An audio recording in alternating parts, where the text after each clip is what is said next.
Convicted gang leader Uchence Wilson was sentenced to 26 years in prison today. 8 other members of his gang who were convicted in October were also sentenced.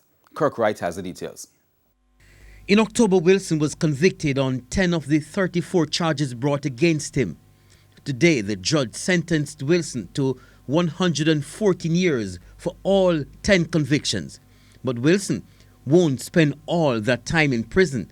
Instead, he will only spend 26 years behind bars because the judge has ordered that he should serve all sentences at the same time. Because of our normal practice in our corrections departments of 2/3, that you would have a 1/3 reduction on your sentence for good behavior, then he could be out in 17 years.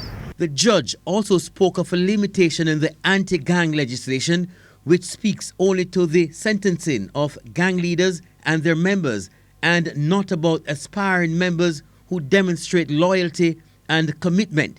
He was making reference to Michael Lamont, the youngest member of the gang, whom he says, based on evidence, showed potential signs of also becoming a gang leader. Lamont was sentenced to 16 years, the second highest number of years after Wilson. Fitzroy Scott, the man who was deemed second in command of the gang, was sentenced to 5 years. The other convicts, Darren Taylor and Michael Goldburn, were both given 8 years each. Stevens Bennett and Sheldon Christian were both sentenced to 5. Meanwhile, Longworth Gohagan was sentenced to 6 years and Odin Smith to 4.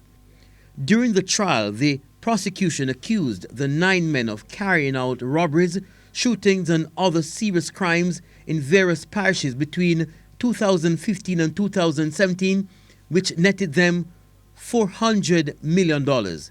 Kirk Wright, TVJ News.